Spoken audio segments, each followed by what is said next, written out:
भोजपुरी बोली जौन हमनी के अपन मुँहे लागल ह। कहले ह एगो आपन दोस्त जे अब की बोली तब भोजपुरिये में बोली, ओही से उनकर मान रखेला आ अपना बोली के शान रखेला। अब की हम भोजपुरिये में कविता सुनाओ तनी। शीर्षक हउए हमर माई, तनी नीमन से सुनी लोनी। भाव तो उहे हिंदी जैसन बा, पर भोजपुरी ह त बोली तनी बदलल त लगबे न करी। माफ़ी चाही गलती सलती के, जहाँ कमी बुझाई सही रास्ता बताएम लोनी। आ मन हुई त हमरा ए चैनल के सब्सक्राइब के बटन दबा के अपनाएम लोगनी। चलिए अब कविता होखे। कविता के शीर्षक ह हमर माई। जीव जानवर होखे चाहे आदमी, माई सबके माईए होखेली। जिंदगी में रहस चाहे सरग में, कबो कबो बड़ी याद आवेली। देवी के परछाई माई, अन्नपूर्णा के अवतार, स्वाद रस में नून ऐसन, मतारी के प्रताप। जीते के बाद दुनिया त जीत ल माई के करेजा, जेमे सरब देव बसेले तीर्थ धाम समूचा। सही बात बा, जीव जानवर होखे चाहे आदमी, माई सबके माईए होखेली। दुनिया सारा तो दृश्य ह, इहवा तरह तरह के चीज देखे के मिलेला। दृष्टि ह मन के रास्ता, आदमी मने के हिसाब से जहाँ तहाँ ताकेला। आट गईल जौन हिया में वो सामान आपन ह, बुद्धिमती के हिसाबे भरनु आदमी अनुभव राखेला। संसार में सब भिन्न बा, पर साच कहीं त सब कुछ भिन्न नइखे। करम धर्म बात बात कही से आदमी के संस्कार चिन्हाला, पर ममता त सबका माई में एके ऐसन देखे के मिलेला। मतारी आदमी के होखे चाहे कौनो जीव के, सबका दिल में एके ममता समाइल बा। निस्वार्थ कौनो फायदा सोचले बिना औलाद के भगवान लेखा पूजेली सेवेली। इहे जैसे माई के फर्ज ह। माई सब बिसार दी पर अपना संतान के ना। माई सब कुछ त्याग दी पर अपना औलादन के ना। चिड़ै चुरुंग ले बाल बच्चा पोसेला, लाख जतन करलन सन। एगो एगो घास फूस लेके खोता बिनेला सन। कहाँ कहाँ से आपन बच्चा ला चोंच में अनाज चुगेला सन। ओह कौन स्वार्थ बा ऐसे। ममता के तनी वात्सल्य पावे के अलावा अबोध से बोध पावेली मतारी। जिंदगी के अर्थ बचपने में जानेली माई। प्रेम के व्यापारो बड़का विस्तार बा। दे के लेवल आ क के पावल, पावेला कईल लेवेला देहल। अरे दुनिया एही में फसल बा, सबका से कुछो ना कुछो चाही। सभे जानता कि ई धरतीये पर सरग बा, जौन सुख भोग लियाई उहे भोग से जीवन बा। पर एक माईए बाड़ी जे ई खुला व्यापार के हिस्सा ना हई। ऊ ना जानस प्रीत में बंटवारा, ऊ ना कहस कि तहरा के तहर हिस्सा ना मिली दोबारा। ऊ तो अपनो हिस्सा काट के हाहाइल छछाइल संतान के खिया देवेली। हमरो माई एही लेखा बड़का साहसी रहली, और लोग के एके दूगो लइका पोसे में हालत खराब हो जाला। कादू काम धाम करते करते जिंदगी परेशान हो जाला। आ हमनी के माई अपन 7 गो बाकी घर भर के और लड़िका सब पोसलक। हम उम्र लड़िका सब घर भर में पटाखा लेखा छितराइल, पर माई रहे जे कहियो तनको ना गुताइल। आ ऊपर से घर भर के सगरो काम देखे, साफ सफाई, फींचल फाँचल, सियल फारल, इन्हल पकावल, माजल धोवल, खियावल पियावल, हजार और अनगिनत काम अपनहु करे या ककियन से करवावे। पूजा पाठ करे, व्रत करे, कहियो एकादशी त कहियो सोमवार। ओकरा जी में काम रहे 1000। खैर देह गईल नेह गईल, माई गईली। टूअर करेजा में ओइसन प्रीत अब केहू ना जगाई। लड़िकाइये से पोस पाल के बड़का क देली, आपन स्नेह आजुर भर भर के हमनी पर लुटौली। लड़िकन के कौनो चीज ला रिरियाए ना देखे चहली। शौख काट के रखल पैसा से हमनी के ओ समय के अनमोल शौख जुगौली। चीज सामान के फिकिर उनका अपना ला कहाँ रहे। ऊ त जबले जियली जुगाड़ करके ही आपन काम चलौली। ऊ त हमनिए के आपन सारा संसार मनली।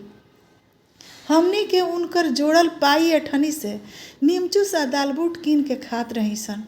आ ऊ हमनी के हंसी खुशी में हियरा जुड़ावत रहली। खर्चा के चिंता तो होई उनका भले, पर जौन गुलछारा हमनी करी ऊ खर्चा उनका खर्चा कहाँ बुझाए। परम संतोषी हमर माई लड़िकने में जैसे देखस गोसाई। ओह खियावस की हमनी के भोग जमावस, इतना स्नेह नज़र में बसा के बड़ा प्रेम से खियावस। कौरे कौरे मामा कौरा गोदिया में लेके सबसे छोटका भाई के घुमावस। हमनी जे टोक दीसन हमनी के लड़िकाई के बात बतावस, तरह तरह के उदाहरण दे के दुनियादारी समझावस। माइए सब लड़िकन के खेले खेल में गिनती पहाड़ा अक्षर मनोहर पोथी सब पढ़े के सिखौली। रोज ठीक समय पर पढ़े खातिर एक जगह अस्थिर बैठे के सिखौली। माई कबो हाथ में डंडा थमले डरवावे, ना पढ़ाई करे के बहाना करे पर ठेठावे, पर लवे लवे कहीं कस के चोट ना लागे टेबुलिए बजावे। घर भर लड़का घर भर सवांग, माई बेचारी सबका पसंद के जाने के तरह बना लेवे तरह तरह के पकवान। माई के हाथ में जादू रहे, ऐसन बुझाए जे माइए लेखा परी कदू रहे। से कथा पर दुख सुनले बिना हमनी के चैन से नींद कहाँ पड़े। ननकी बहिन त माई के आँचरा धैले रहे, माई के लगे कथा के भंडार रहे। उनकर कथा सुनेला लड़िकन के संगे बड़को लोग के कान रहे। हमेशा मुस्कियाते रहे माई। ऊ रहे तो फुआ फूफा चाचा लोग से खूब मजाक होत रहे। ओह ऊ रहे तो सारा घर जगमगात रहे। सच बात हो, केहू केतनो बुझाई पर माई के परतर केहू से ना होई। केहू केतनो कर दी पर माई लेखा केहू से ना होई। जेकर गईल उहे जानेला, प्रेम तो माइए बाटेला। जाला तो सब है, माइयो गईली जैसन सोचले रही गति वैसने पैली। आचरा के खूंट में के पोछी हो केहू के धूरा पसेना, के खाइल छोड़ के दूसरा के डोलाई बेना। गर्मी ना गर्मी के बाप होके, चाहे जेठ चाहे बैसाख होके, सब दिन चूल्हा जलौले ही रहली। कबो बाहरा से किन के खाए के ना उड़हन देली। जिंदगी रहे तो निमने पर बाउरो दिन आइल। हाड़ मास के देह उनकर पिराई तो हुई पर कबो भनक ना लागे देली। उनका कारण केहू के दुख ना पहुँचे, सब सहत रहली। खैर उनका रहते सब दिन खासे बीतल। ओह कैसे कैसे करत अन्नपूर्णा के रोल निभावत चलली। उनका राज में कबो अनाज ना घटल, कूट पीस छाँट सब बड़ा चाव से करवावत रहली।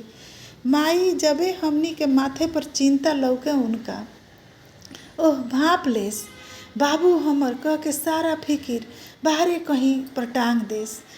कहस सारा दिन बाहरा मारल फिरेल, आपन ध्यान रख बबुआ, केतना फिकिर करेल।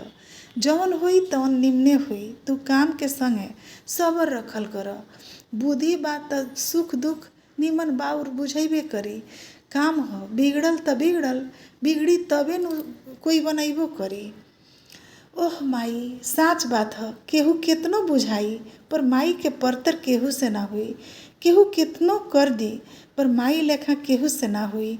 हाकिम केहू होई कतही के, रोब हमरा माई के आगे सब कर धूरा रहे। फूंक मार के दुख ओरवावे वाली माई हमर असली हीरा रहे। ओकरा से केहू के तकलीफ देखल ना जाओ, ई बात तो जानते बस सारा गाँव। जौन ओकरा हाथ पात में रहे करे, जैसन दुखिया ओकरा के वैसन औकात से बढ़ के उपकार करे।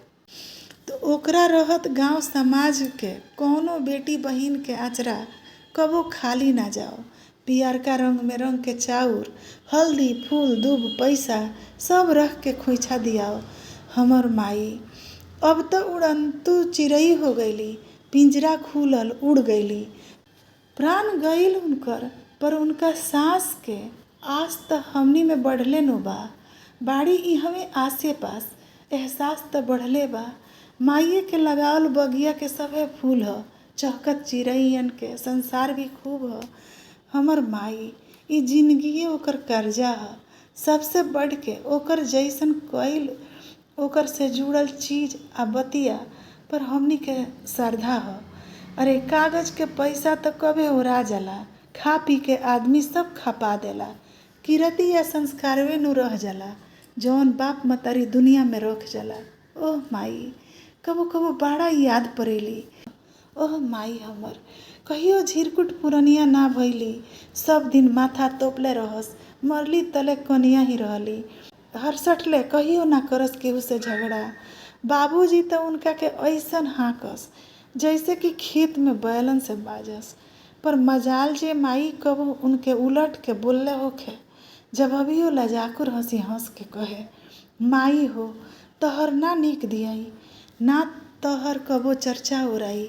तू तो पूरा ही जिंदगी के किताब रहलू, हर अक्षर में तू भगवान रहलू।